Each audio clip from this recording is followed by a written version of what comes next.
Welcome to This Explainer. Today, we're unpacking something absolutely crucial for any specialist in vascular care, the European Society for Vascular Surgery, or ESVS 2021 Clinical Practice Guidelines. Specifically, we're doing a super complete deep dive into Chapter 2, Section 2.3. That's the treatment of lower extremity deep vein thrombosis through anticoagulation. If you're managing DVT patients and want a crystal clear, evidence-based roadmap, you are in the right place. Let's just jump right in.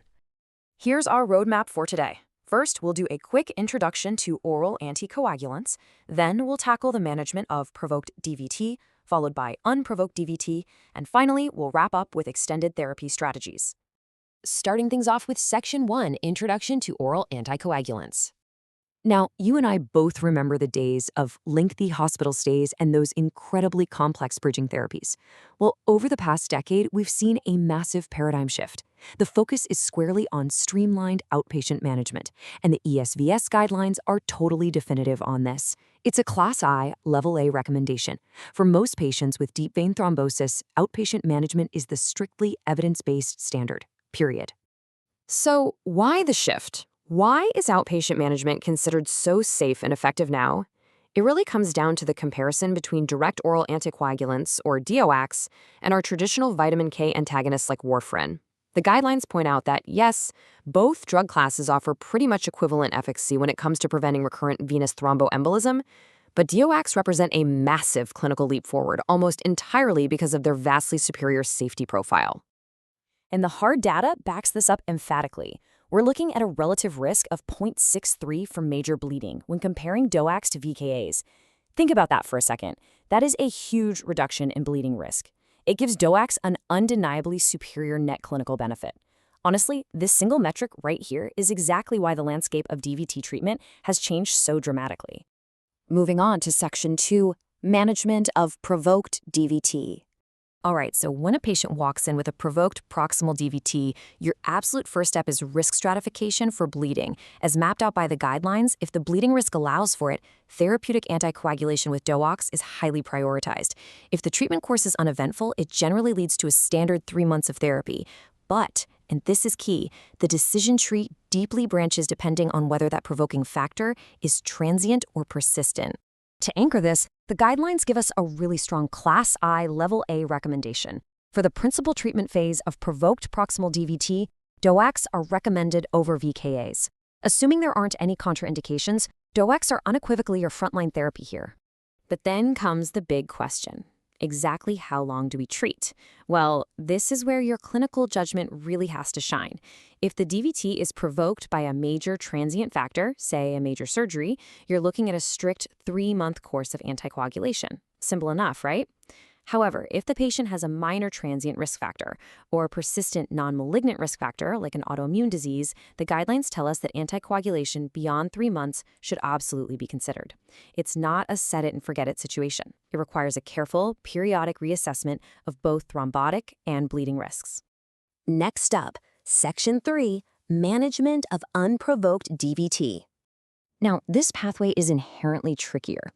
Patients without a clear DVT trigger carry a much higher risk of recurrence once you stop anticoagulation. Again, DOACs sit right at the top of the preferred treatment hierarchy, but because of that heightened recurrence risk, there is a strict mandate to reassess the bleeding risk right at the 3-month mark. That 3-month check is a critical pivot point. It's literally the moment we have to decide, do we stop therapy or do we extend it indefinitely? And just to really drive home the shift in the standard of care, even in these unprovoked scenarios, treatment with a DOAC is recommended over the old traditional bridge therapy of low molecular weight heparin followed by a VK. Again, Class 1, Level A recommendation. The convenience and the safety of DOACs have completely, totally replaced the old bridging standard. I really cannot stress this next point enough. Reassessment of bleeding risk at 3 months is a Class I recommendation. For unprovoked DVT, our default simply cannot be to write a prescription and just let the patient drift. At that 3-month mark, as physicians, we have to actively manage the decision. We have to formally weigh the patient's current bleeding risk against their thrombotic risk to decide if we stop or extend therapy. Which leads us perfectly into Section 4, Extended Therapy Strategies. This is the classic clinical dilemma, right? After 3 months of anticoagulation, when should we actually consider indefinite therapy? We know the recurrent VTE rate after stopping meds for an unprovoked event is dangerously high, but putting someone on indefinite therapy brings a serious bleeding hazard. So, how exactly do we strike that perfect balance? To help us navigate this, the ESVS guidelines provide a really fantastic three-tier risk stratification framework. You can use this as a mental checklist in the clinic. We categorize patients into high risk, medium risk, or low risk for recurrence. High risk means we aim for indefinite anticoagulation. Low risk means we stop right at 3 months. But if they fall into that medium risk category, we're in a state of clinical equipoise. That means we have to carefully, highly individualize the assessment before considering extended anticoagulation. Let's make this a bit more concrete. What do these tiers actually look like in practice? High risk includes patients with active cancer or severe thrombophilias, like antiphospholipid syndrome. Low risk is generally pretty straightforward. It's your surgery patients, someone with a clear major transient factor, or an isolated CAV DVT. The tricky group is really that medium risk tier. We're talking male sex, obesity, maybe a minor soft transient factor like a long flight, or heart failure. For these folks, extended therapy is often favored, but you really want to use the lowest bleeding risk drug possible.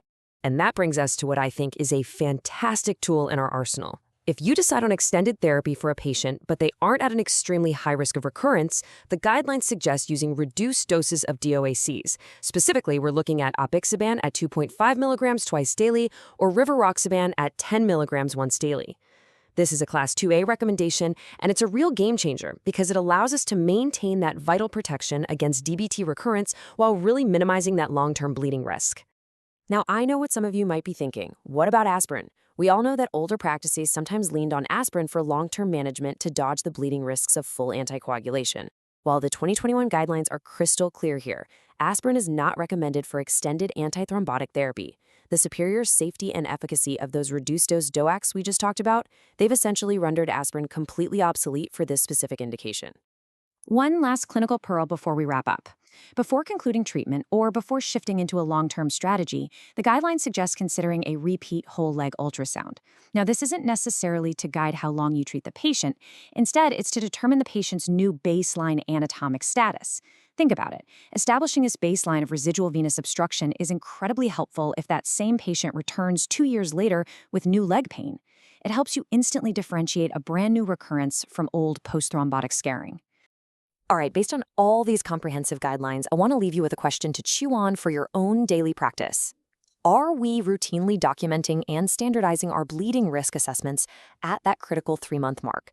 To truly leverage the incredible safety profile of DOACs, that 3-month pivot point simply cannot be ignored.